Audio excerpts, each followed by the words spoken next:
The Adventures of Sherlock Holmes by Sir Arthur Conan Doyle. Adventure 2. The Red-Headed League. I had called upon my friend, Mr. Sherlock Holmes, one day in the autumn of last year, and found him in deep conversation with a very stout, florid-faced, elderly gentleman with fiery red hair. With an apology for my intrusion, I was about to withdraw, when Holmes pulled me abruptly into the room and closed the door behind me. "You could not possibly have come at a better time, my dear Watson," he said cordially. "I was afraid that you were engaged." "So I am, very much so." "Then I can wait in the next room." "Not at all. This gentleman, Mr. Wilson, has been my partner and helper in many of my most successful cases, and I have no doubt that he will be of the utmost use to me and yours also." The stout gentleman half rose from his chair and gave a bob of greeting, with a quick little questioning glance from his small, fat, encircled eyes. "Try the settee," said Holmes, relapsing into his armchair and putting his fingertips together, as was his custom when in judicial moods. "I know, my dear Watson, that you share my love of all that is bizarre and outside the conventions and humdrum routine of everyday life. You have shown your relish for it by the enthusiasm which has prompted you to chronicle, and, if you will excuse my saying so, somewhat to embellish so many of my own little adventures." "Your cases have indeed been of the greatest interest to me," I observed. "You will remember that I remarked the other day, just before we went into the very simple problem presented by Miss Mary Sutherland, that for strange effects and extraordinary combinations we must go to life itself, which is always far more daring than any effort of the imagination." "A proposition which I took the liberty of doubting." "You did, Doctor, but none the less you must come round to my view, for otherwise I shall keep on piling fact upon fact on you until your reason breaks down under them and acknowledges me to be right. Now, Mr. Jabez Wilson here has been good enough to call upon me this morning, and to begin a narrative which promises to be one of the most singular which I have listened to for some time. You have heard me remark that the strangest and most unique things are very often connected not with the larger but with the smaller crimes, and occasionally, indeed, where there is room for doubt whether any positive crime has been committed. As far as I have heard, it is impossible for me to say whether the present case is an instance of crime or not, but the course of events is certainly among the most singular that I have ever listened to. Perhaps, Mr. Wilson, you would have the great kindness to recommence your narrative. I ask you not merely because my friend Dr. Watson has not heard the opening part, but also because the peculiar nature of the story makes me anxious to have every possible detail from your lips. As a rule, when I have heard some slight indication of the course of events, I am able to guide myself by thousands of other similar cases which occur to my memory. In the present instance, I am forced to admit that the facts are, to the best of my belief, unique." The portly client puffed out his chest with an appearance of some little pride, and pulled a dirty and wrinkled newspaper from the inside pocket of his greatcoat. As he glanced down the advertisement column, with his head thrust forward and the paper flattened out upon his knee, I took a good look at the man and endeavoured, after the fashion of my companion, to read the indications which might be presented by his dress or appearance. I did not gain very much, however, by my inspection. Our visitor bore every mark of being an average, commonplace British tradesman, obese, pompous, and slow. He wore rather baggy grey shepherd's check trousers, a not over-clean black frock-coat, unbuttoned in the front, and a drab waistcoat with a heavy brassy Albert chain, and a square pierced bit of metal dangling down as an ornament. A frayed top hat and a faded brown overcoat with a wrinkled velvet collar lay upon a chair beside him. Altogether, look as I would, There was nothing remarkable about the man save his blazing red head, and the expression of extreme chagrin and discontent upon his features. Sherlock Holmes's quick eye took in my occupation, and he shook his head with a smile as he noticed my questioning glances. Beyond the obvious facts that he has at some time done manual labour, that he takes snuff, that he is a Freemason, that he has been in China, and that he has done a considerable amount of writing lately, I can deduce nothing else." Mr. Jabez Wilson started up in his chair, with his forefinger upon the paper, but his eyes upon my companion. "How, in the name of good fortune, did you know all that, Mr. Holmes?" he asked. "How did you know, for example, that I did manual labour? It's as true as gospel, for I began as a ship's carpenter." "Your hands, my dear sir. Your right hand is quite a size larger than your left. You have worked with it, and the muscles are more developed." "Well, the snuff, then, and the Freemasonry?" "I won't insult your intelligence by telling you how I read that, especially as, rather against the strict rules of your order, you use an arc and compass breastpin."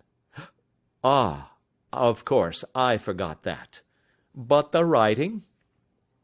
"What else can be indicated by that right cuff so very shiny for 5 inches, and the left one with the smooth patch near the elbow where you rested upon the desk?" "Well, but China?" "The fish that you have tattooed immediately above your right wrist could only have been done in China. I have made a small study of tattoo marks, and have even contributed to the literature of the subject. That trick of staining the fish's scales of a delicate pink is quite peculiar to China. When, in addition, I see a Chinese coin hanging from your watch chain, the matter becomes even more simple." Mr. Jabez Wilson laughed heavily. "Well, I never," said he. "I thought at first that you had done something clever, but I see that there was nothing in it after all." "I begin to think, Watson," said Holmes, "that I make a mistake in explaining. Omne ignoratum pro magnifico, you know, and my poor little reputation, such as it is, will suffer shipwreck if I am so candid. Can you not find the advertisement, Mr. Wilson?" "Yes, I have got it now," he answered with his thick red finger planted halfway down the column. "Here it is. This is what began it all. You just read it for yourself, sir." I took the paper from him and read as follows: "To the Red-Headed League.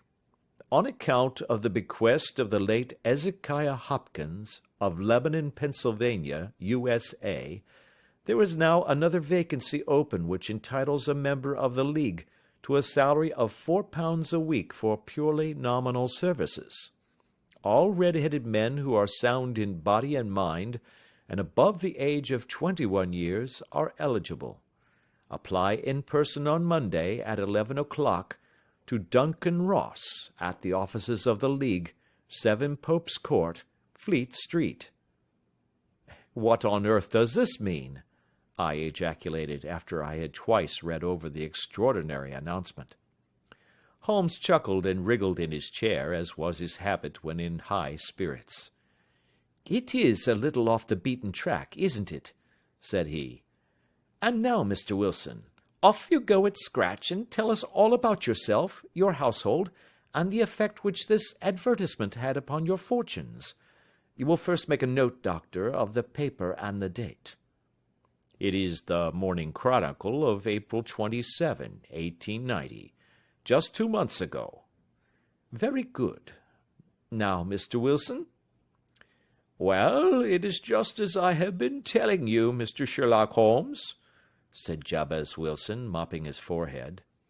"I have a small pawnbroker's business at Coburg Square, near the city.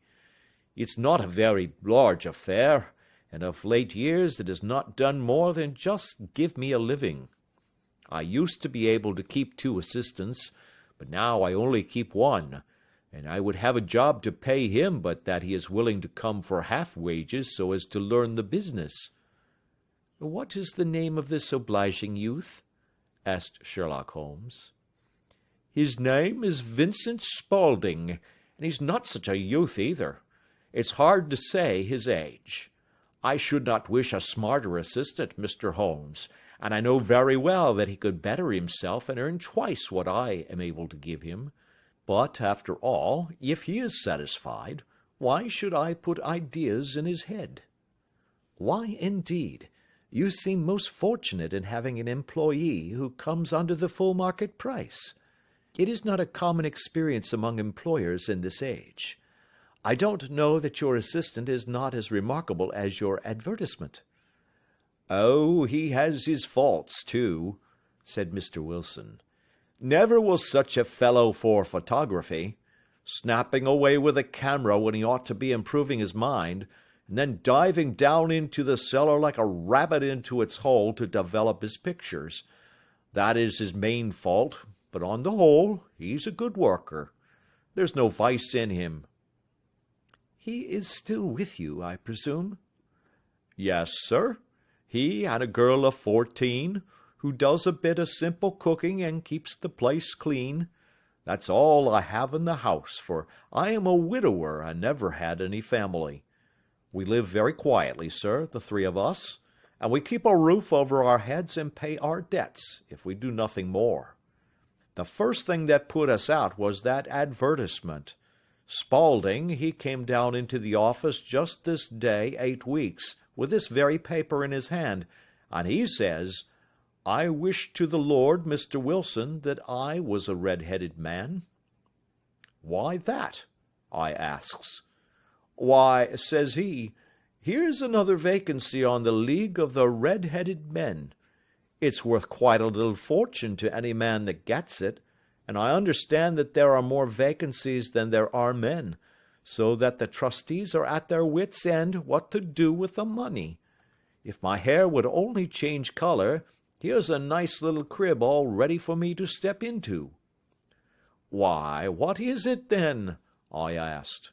'You see, Mr. Holmes, I am a very stay-at-home man, and as my business come to me instead of my having to go to it, I was often weeks on end without putting my foot over the doormat. In that way, I didn't know much of what was going on outside, and I was always glad of a bit of news.'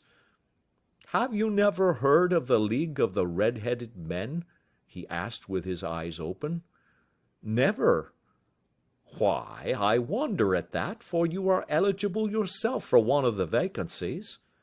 'And what are they worth?' I asked. 'Oh, merely a couple of hundred a year, but the work is slight, and it need not interfere very much with one's other occupations.' Well, you can easily think that that made me prick up my ears, for the business has not been over good for some years, and an extra couple of hundred would have been very handy. 'Tell me all about it,' said I. 'Well,' said he, showing me the advertisement, 'you can see for yourself that the League has a vacancy, and there is the address where you should apply for particulars. As far as I can make out, the League was founded by an American millionaire, Ezekiah Hopkins, who was very peculiar in his ways. He was himself red-headed, and he had a great sympathy for all red-headed men. So, when he died, it was found that he had left his enormous fortune in the hands of trustees, with instructions to apply the interest to the providing of easy berths to men whose hair is of that color. From all I hear, it is splendid pay and very little to do.' 'But,' said I, 'there would be millions of red-headed men who would apply.' 'Not so many as you might think,' he answered. 'You see, it is really confined to Londoners and to grown men. This American had started from London when he was young, and he wanted to do the old town a good turn. Then again, I have heard it is no use your applying if your hair is light red, or dark red, or anything but real bright, blazing, fiery red. Now, if you cared to apply, Mr. Wilson, you would just walk in, but perhaps it would hardly be worth your while to put yourself out of the way for the sake of a few £100. Now, it is a fact, gentlemen, as you may see for yourselves, that my hair is of a very full and rich tint, so that it seemed to me that if there was to be any competition in the matter, I stood as good a chance as any man that I had ever met. Vincent Spaulding seemed to know so much about it that I thought he might prove useful, so I just ordered him to put up the shutters for the day, and to come right away with me. He was very willing to have a holiday, so we shut the business up and started off for the address that was given us in the advertisement. I never hope to see such a sight as that again, Mr. Holmes. From north, south, east, and west, every man who had a shade of red in his hair had tramped into the city to answer the advertisement. Fleet Street was choked with red-headed folk, and Pope's Court looked like a coster's orange barrow. I should not have thought there were so many in the whole country as were brought together by that single advertisement. Every shade of color they were, straw, lemon, orange, brick, Irish setter, liver, clay. But, as Spaulding said, there were not many who had the real vivid flame-colored tint. When I saw how many were waiting, I would have given it up in despair, but Spaulding would not hear of it. How he did it, I could not imagine, but he pushed and pulled and butted until he got me through the crowd, and right up to the steps which led to the office. There was a double stream upon the stair, some going up in hope, and some coming back dejected, but we wedged in as well as we could, and soon found ourselves in the office. "Your experience has been a most entertaining one," remarked Holmes, as his client paused and refreshed his memory with a huge pinch of snuff. "Pray continue your very interesting statement."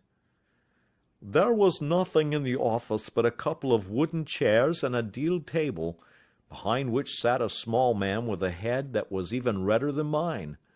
He said a few words to each candidate as he came up, and then he always managed to find some fault in them which would disqualify them. Getting a vacancy did not seem to be such a very easy matter, after all. However, when our turn came, the little man was much more favorable to me than to any of the others, and he closed the door as we entered, so that he might have a private word with us. "This is Mr. Jabez Wilson," said my assistant, "and he is willing to fill a vacancy in the league." "And he is admirably suited for it," the other answered. "He has every requirement. I cannot recall when I have seen anything so fine." He took a step backward, cocked his head on one side, and gazed at my hair until I felt quite bashful. Then suddenly he plunged forward, wrung my hand, and congratulated me warmly on my success. "It would be injustice to hesitate," said he. "You will, however, I am sure, excuse me for taking an obvious precaution." With that he seized my hair in both his hands and tugged until I yelled with the pain. "There is water in your eyes," said he as he released me. "I perceive that all is as it should be. But we have to be careful, for we have twice been deceived by wigs and once by paint. I could tell you tales of cobbler's wax which would disgust you with human nature." He stepped over to the window and shouted through it at the top of his voice that the vacancy was filled. A groan of disappointment came up from below, and the folk all trooped away in different directions until there was not a red-head to be seen except my own and that of the manager. "My name," said he, "is Mr. Duncan Ross, and I am myself one of the pensioners upon the fund left by our noble benefactor. Are you a married man, Mr. Wilson? Have you a family?" I answered that I had not. His face fell immediately. "Dear me," he said gravely, "that is very serious indeed. I am sorry to hear you say that. The fund was, of course, for the propagation and spread of the redheads as well as for their maintenance. It is exceedingly unfortunate that you should be a bachelor." My face lengthened at this, Mr. Holmes, for I thought that I was not to have the vacancy after all, but after thinking it over for a few minutes he said that it would be all right. In the case of another, said he, the objection might be fatal, but we must stretch a point in favor of a man with such a head of hair as yours. When shall you be able to enter upon your new duties? Well, it is a little awkward, for I have a business already, said I. Oh, never mind about that, Mr. Wilson, said Vincent Spaulding. I shall be able to look after that for you. What would be the hours? I asked. 10 to 2. Now, a pawnbroker's business is mostly done of an evening, Mr. Holmes, especially Thursday and Friday evening, which is just before payday, so it would suit me very well to earn a little in the mornings.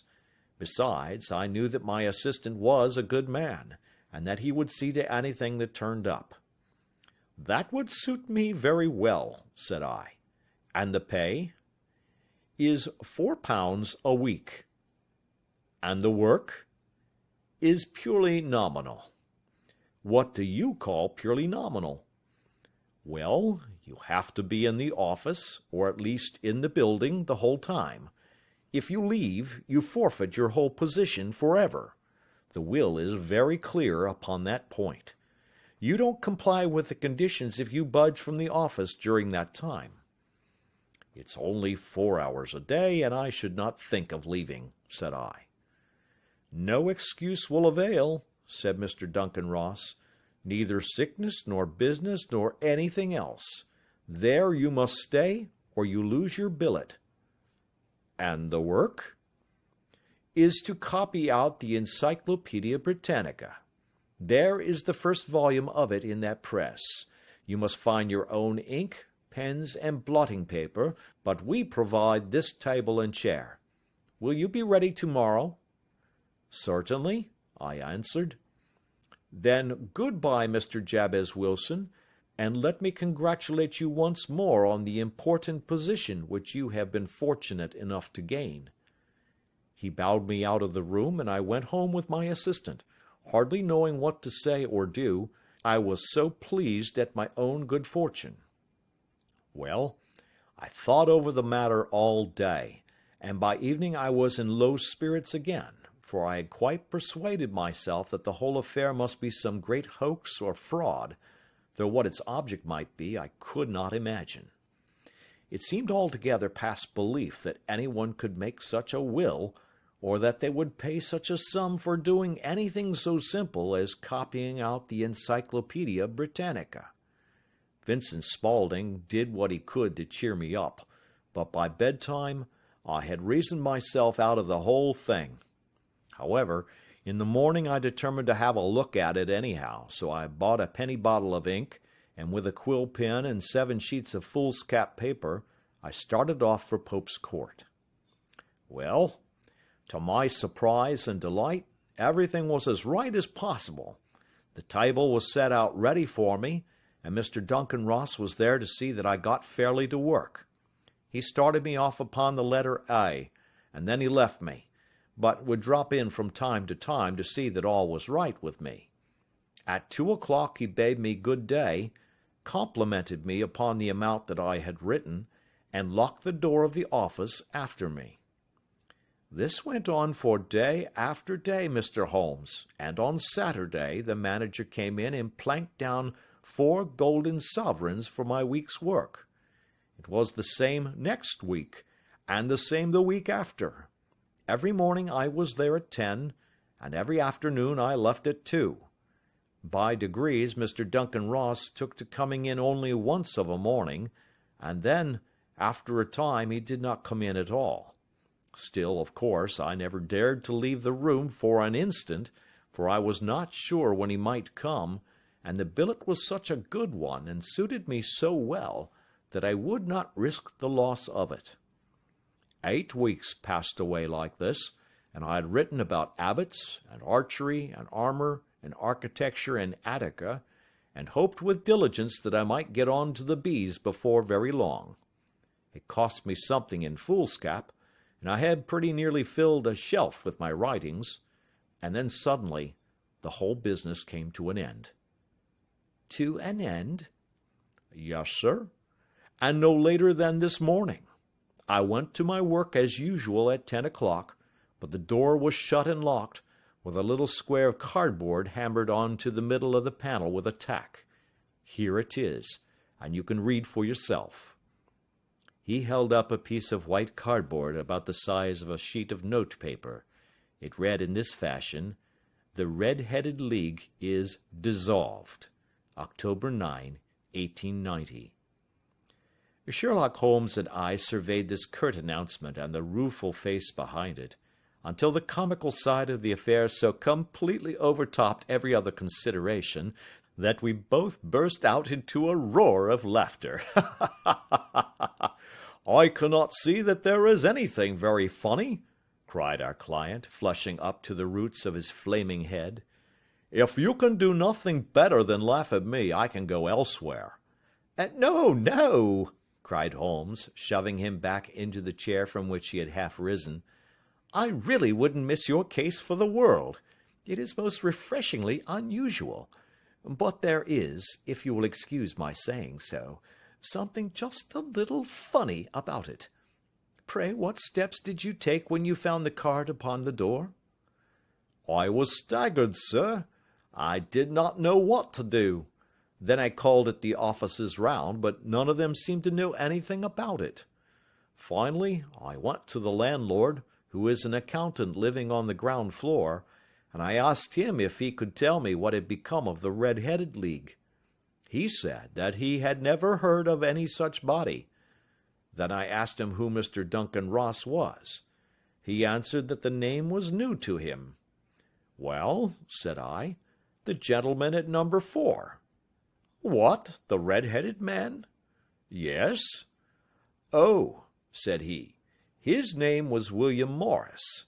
He was a solicitor, and was using my room as a temporary convenience until his new premises were ready.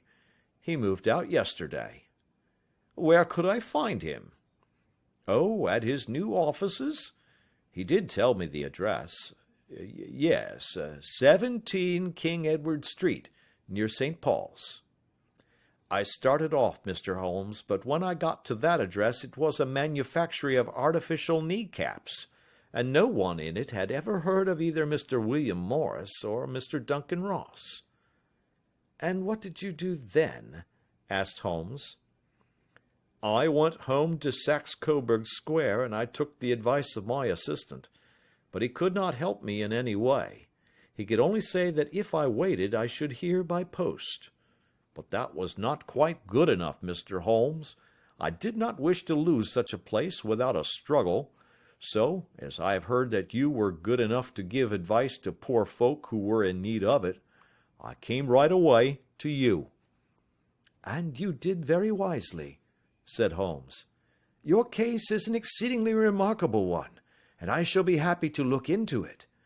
From what you have told me, I think it is possible that graver issues hang from it than might at first sight appear." "Grave enough," said Mr. Jabez Wilson. "Why, I have lost £4 a week." "As far as you are personally concerned," remarked Holmes, "I do not see that you have any grievance against this extraordinary league. On the contrary, you are, as I understand, richer by some £30, to say nothing of the minute knowledge which you have gained on every subject which comes under the letter A. You have lost nothing by them." "No, sir, but I want to find out about them, and who they are, and what their object was in playing this prank, if it was a prank, upon me. It was a pretty expensive joke for them, for it cost them £32. "We shall endeavour to clear up these points for you. And first, 1 or 2 questions, Mr. Wilson. This assistant of yours, who first called your attention to the advertisement, how long has he been with you?" "About a month, then." "How did he come?" "In answer to an advertisement." "Was he the only applicant?" "No, I had a dozen." "Why did you pick him?" "Because he was handy and would come cheap." "At half wages, in fact?" "Yes." "What is he like, this Vincent Spaulding?" Small, stout built, very quick in his ways, no hair on his face, though he's not short of 30. Has a white splash of acid upon his forehead." Holmes sat up in his chair in considerable excitement. "I thought as much," said he. "Have you ever observed that his ears are pierced for earrings?" "Yes, sir. He told me that a gipsy had done it for him when he was a lad." Said Holmes, sinking back in deep thought.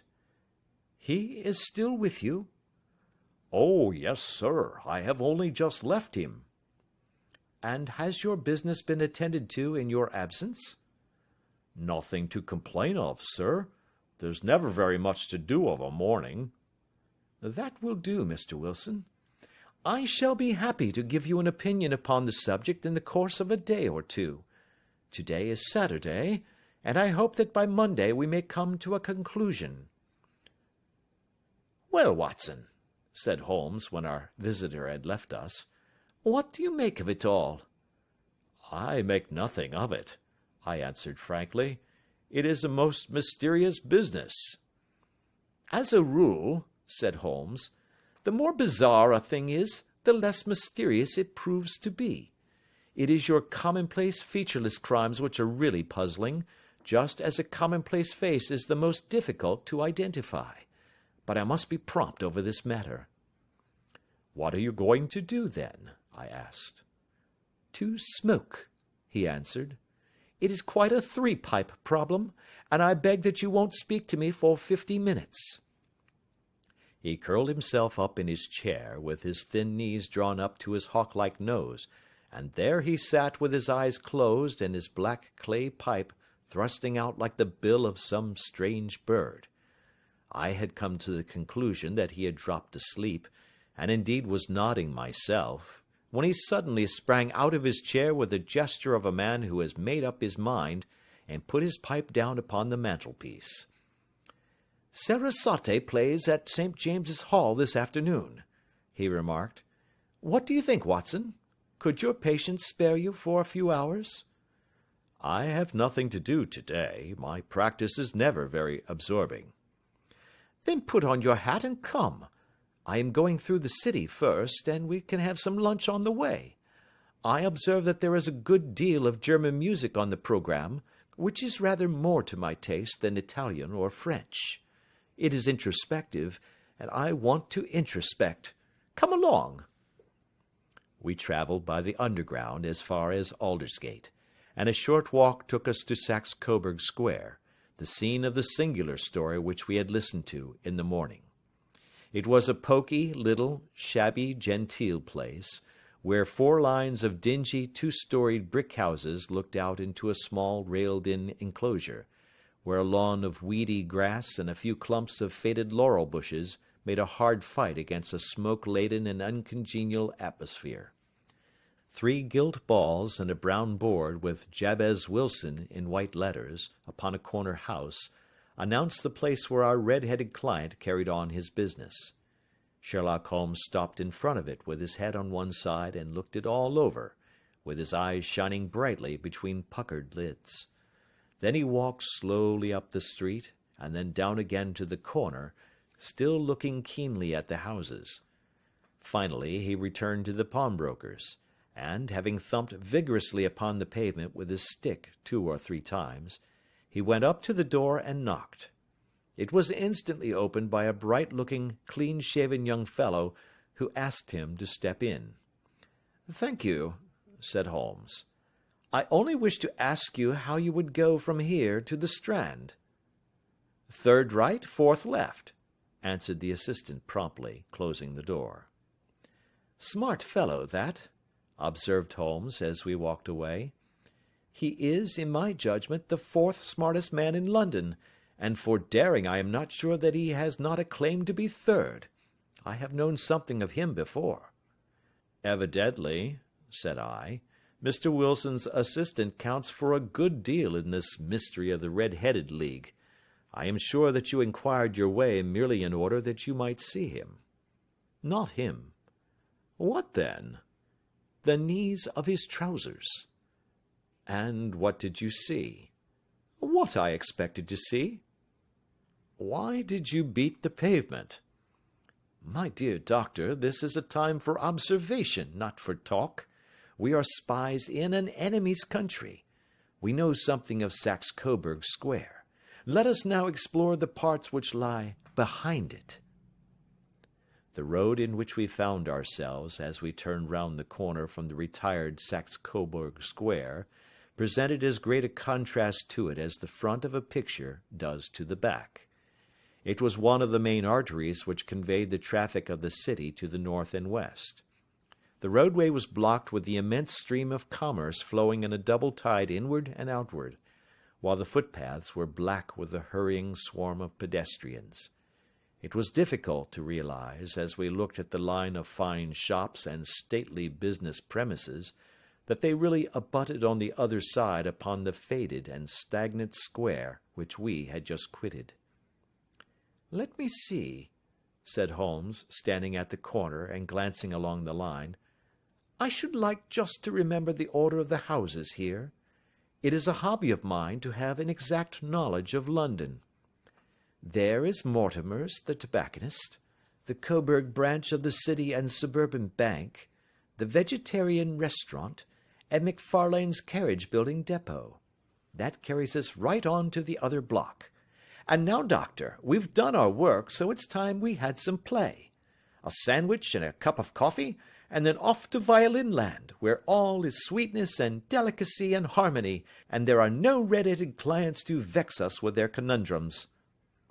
My friend was an enthusiastic musician, being himself not only a very capable performer, but a composer of no ordinary merit.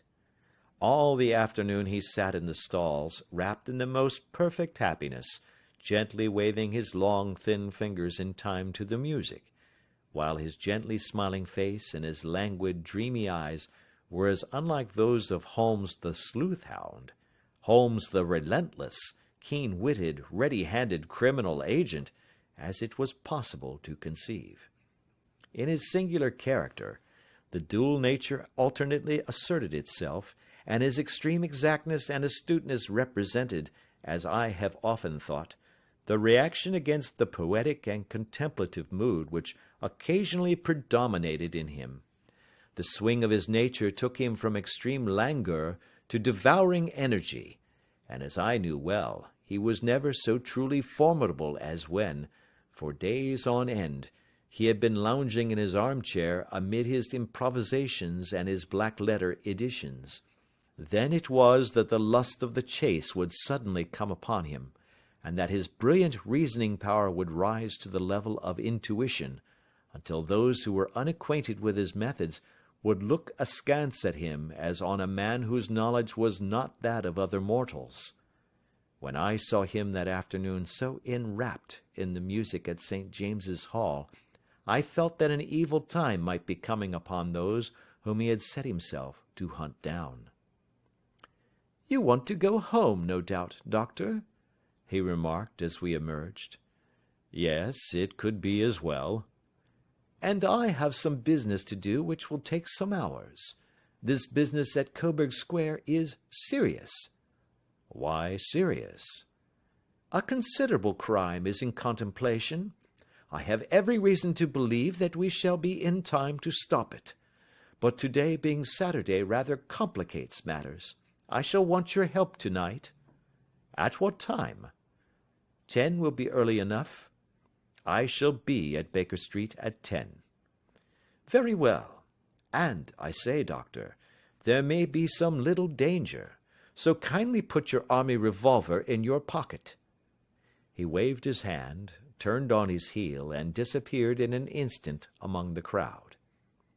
I trust that I am not more dense than my neighbors, but I was always oppressed with a sense of my own stupidity in my dealings with Sherlock Holmes.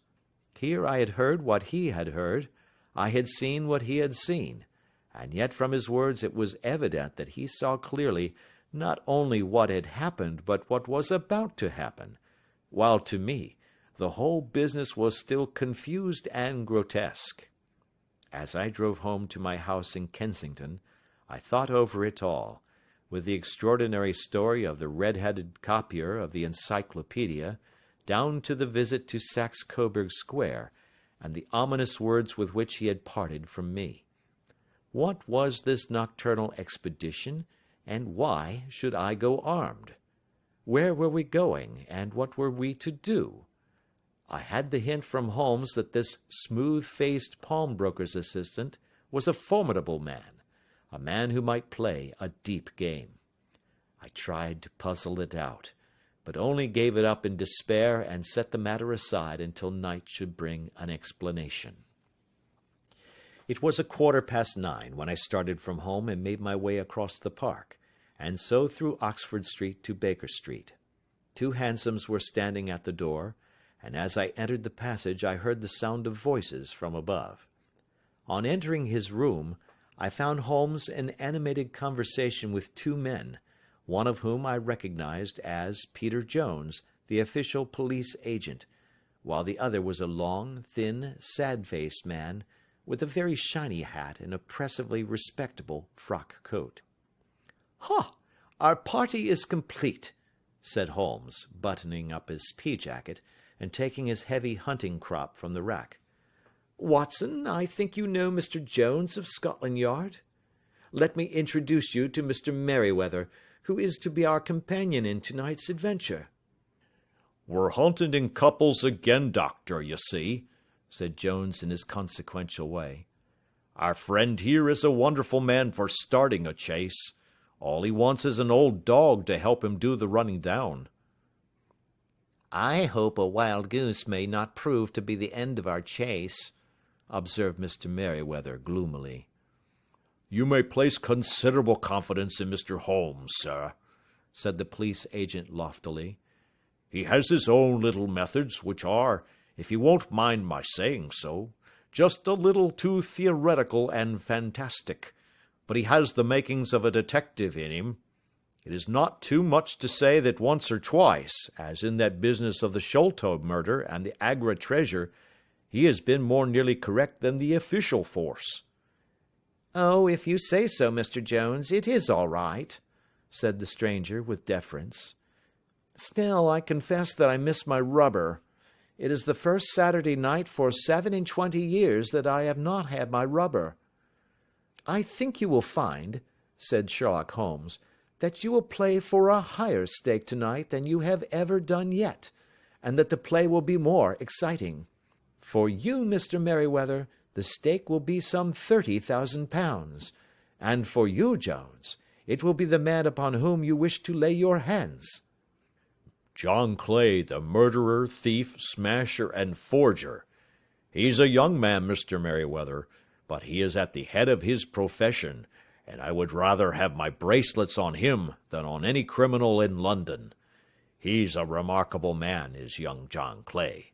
His grandfather was a royal duke, and he himself has been to Eton and Oxford. His brain is as cunning as his fingers, and though we meet signs of him at every turn, we never know where to find the man himself. He'll crack a crib in Scotland one week, and be raising money to build an orphanage in Cornwall the next. I've been on his track for years and have never set eyes on him yet." "I hope that I may have the pleasure of introducing you tonight. I've had 1 or 2 little turns also with Mr. John Clay, and I agree with you that he is at the head of his profession. It is past 10, however, and quite time that we started. If you two will take the first hansom, Watson and I will follow in the second." Sherlock Holmes was not very communicative during the long drive, and lay back in the cab humming the tunes which he had heard in the afternoon. We rattled through an endless labyrinth of gas-lit streets until we emerged into Farrington Street. "We are close there now," my friend remarked. "This fellow Merryweather is a bank director, and personally interested in the matter. I thought it as well to have Jones with us also. He is not a bad fellow, though an absolute imbecile in his profession. He has one positive virtue: he is as brave as a bulldog, and as tenacious as a lobster if he gets his claws upon anyone. Here we are, and they are waiting for us." We had reached the same crowded thoroughfare in which we had found ourselves in the morning. Our cabs were dismissed, and following the guidance of Mr. Merryweather, we passed down a narrow passage and through a side door, which he opened for us.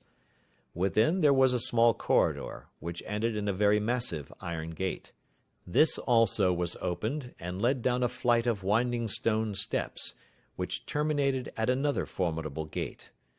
Mr. Merryweather stopped to light a lantern, and then conducted us down a dark, earth-smelling passage, and so, after opening a third door, into a huge vault or cellar, which was piled all round with crates and massive boxes. "You are not very vulnerable from above," Holmes remarked as he held up the lantern and gazed about him. "Nor from below," said Mr. Merryweather, striking his stick upon the flags which lined the floor. "Why, dear me, it sounds quite hollow," he remarked, looking up in surprise. "I must really ask you to be a little more quiet," said Holmes severely. "You have already imperiled the whole success of our expedition. Might I beg that you would have the goodness to sit down upon one of these boxes, and not to interfere?"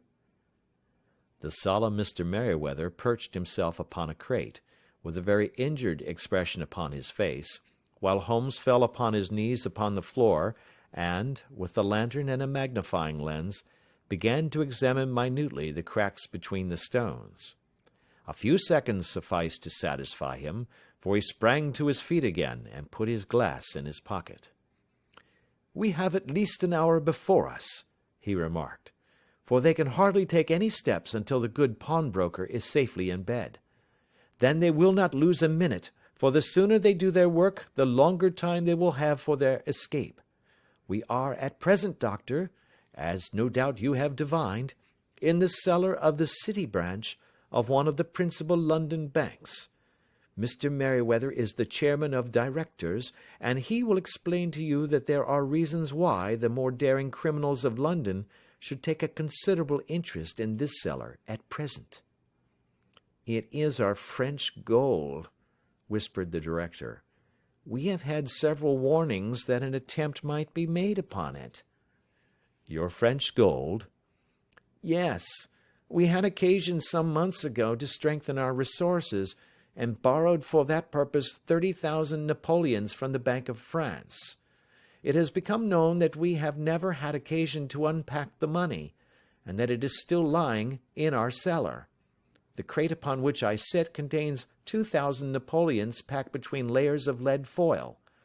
Our reserve of bullion is much larger at present than is usually kept in a single branch office, and the directors have had misgivings upon the subject." "Which were very well justified," observed Holmes. "And now it is time that we arranged our little plans. I expect that within an hour matters will come to a head. In the meantime, Mr. Merryweather, we must put the screen over that dark lantern." "And sit in the dark?" "I am afraid so. I had brought a pack of cards in my pocket, and I thought that, as we were a partie carrée, you might have your rubber after all. But I see that the enemy's preparations have gone so far that we cannot risk the presence of a light. And, first of all, we must choose our positions. These are daring men, and though we shall take them at a disadvantage, they may do us some harm unless we are careful. I shall stand behind this crate, and do you conceal yourselves behind those. Then, when I flash a light upon them, close in swiftly. If they fire, Watson, have no compunction about shooting them down." I placed my revolver, cocked, upon the top of the wooden case behind which I crouched. Holmes shot the slide across the front of his lantern and left us in pitch darkness, such an absolute darkness as I have never before experienced. The smell of hot metal remained to assure us that the light was still there, ready to flash out at a moment's notice. To me, with my nerves worked up to a pitch of expectancy, there was something depressing and subduing in the sudden gloom, and in the cold, dank air of the vault. "They have but one retreat," whispered Holmes.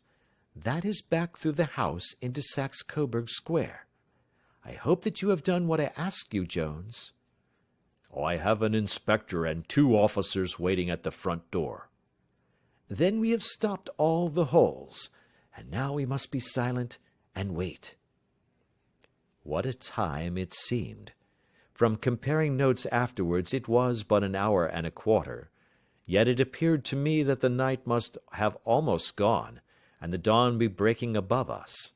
My limbs were weary and stiff, for I feared to change my position, yet my nerves were worked up to the highest pitch of tension, and my hearing was so acute that I could not only hear the gentle breathing of my companions, but I could distinguish the deeper, heavier in-breath of the bulky Jones from the thin, sighing note of the bank director.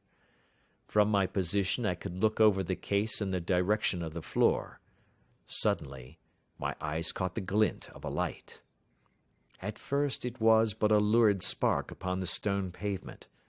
Then it lengthened out until it became a yellow line, and then, without any warning or sound, a gash seemed to open, and a hand appeared, a white, almost womanly hand, which felt about in the centre of the little area of light. For a minute or more the hand, with its writhing fingers, protruded out of the floor. Then it was withdrawn as suddenly as it appeared, and all was dark again save the single lurid spark which marked a chink between the stones. Its disappearance, however, was but momentary. With a rending, tearing sound, one of the broad white stones turned over upon its side and left a square, gaping hole, through which streamed the light of a lantern. Over the edge there peeped a clean-cut, boyish face, which looked keenly about it, and then, with a hand on either side of the aperture, drew itself shoulder-high and waist-high, until one knee rested upon the edge. In another instant he stood at the side of the hole and was hauling after him a companion, lithe and small like himself, with a pale face and a shock of very red hair.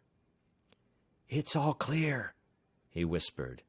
"Have you the chisel and the bags? Great Scott! Jump, Archie, jump, and I'll swing for it." Sherlock Holmes had sprung out and seized the intruder by the collar. The other dived down the hole, and I heard the sound of rending cloth as Jones clutched at his skirts. The light flashed upon the barrel of a revolver, but Holmes's hunting crop came down on the man's wrist, and the pistol clinked upon the stone floor. "It's no use, John Clay," said Holmes blandly. "You have no chance at all."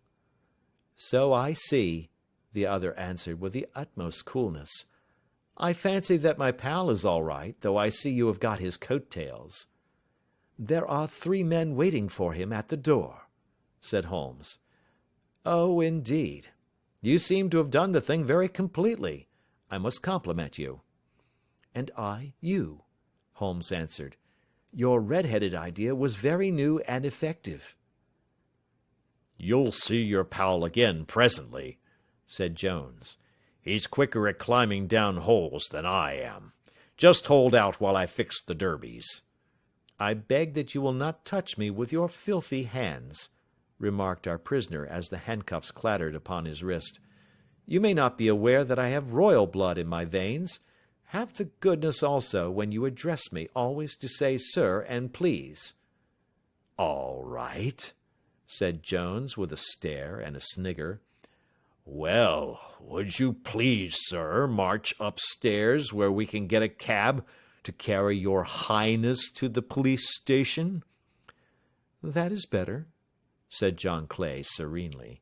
He made a sweeping bow to the 3 of us and walked quietly off in the custody of the detective. "Really, Mr. Holmes," said Mr. Merryweather, as we followed them from the cellar, "I do not know how the bank can thank you or repay you. There is no doubt that you have detected and defeated in the most complete manner one of the most determined attempts at bank robbery that have ever come within my experience." "I have had 1 or 2 little scores of my own to settle with Mr. John Clay," said Holmes.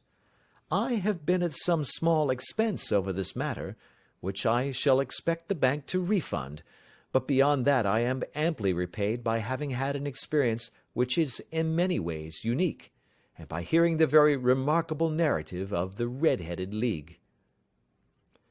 "You see, Watson," he explained in the early hours of the morning, as we sat over a glass of whiskey and soda in Baker Street, "it was perfectly obvious from the first that the only possible object of this rather fantastic business of the advertisement of the League, and the copying of the encyclopedia, must be to get this not over-bright pawnbroker out of the way for a number of hours every day. It was a curious way of managing it, but really it would be difficult to suggest a better. The method was no doubt suggested to Clay's ingenious mind by the colour of his accomplice's hair. The £4 a week was a lure which must draw him, and what was it to them, who were playing for thousands? They put in the advertisement, one rogue has the temporary office, the other rogue incites the man to apply for it, and together they managed to secure his absence every morning in the week. From the time that I heard of the assistant having come for half wages, it was obvious to me that he had some strong motive for securing the situation." "But how could you guess what the motive was?" "Had there been women in the house, I should have suspected a mere vulgar intrigue. That, however, was out of the question. The man's business was a small one, and there was nothing in his house which could account for such elaborate preparations, and such an expenditure as they were at. It must then be something out of the house. What could it be? I thought of the assistant's fondness for photography, and his trick of vanishing into the cellar. The cellar! There was the end of this tangled clue. Then I made inquiries as to this mysterious assistant, and found that I had to deal with one of the coolest and most daring criminals in London. He was doing something in the cellar, something which took many hours a day for months on end. What could it be, once more? I could think of nothing save that he was running a tunnel to some other building. So far I had got when we went to visit the scene of action. I surprised you by beating upon the pavement with my stick. I was ascertaining whether the cellar stretched out in front or behind. It was not in front. Then I rang the bell, and as I hoped, the assistant answered it. We have had some skirmishes, but we had never set eyes upon each other before. I hardly looked at his face. His knees were what I wished to see. You must yourself have remarked how worn, wrinkled, and stained they were. They spoke of those hours of burrowing. The only remaining point was what they were burrowing for. I walked round the corner, saw the City and Suburban Bank abutted on our friend's premises, and felt that I had solved my problem. When you drove home after the concert, I called upon Scotland Yard and upon the chairman of the bank directors, with the result that you have seen." "And how could you tell that they would make their attempt tonight?" I asked. "Well, when they closed their League offices, that was a sign that they cared no longer about Mr. Jabez Wilson's presence. In other words, that they had completed their tunnel. But it was essential that they should use it soon, as it might be discovered, or the bullion might be removed. Saturday would suit them better than any other day, as it would give them 2 days for their escape. For all these reasons, I expected them to come tonight." "You reasoned it out beautifully," I exclaimed in unfeigned admiration. "It is so long a chain, and yet every link rings true." "It saved me from ennui," he answered, yawning. "Alas, I already feel it closing in upon me. My life is spent in one long effort to escape from the commonplaces of existence. These little problems help me to do so." "And you are a benefactor of the race," said I. He shrugged his shoulders. "Well, perhaps, after all, it is of some little use," he remarked. "L'homme c'est rien, l'œuvre c'est tout," as Gustave Flaubert wrote to George Sand.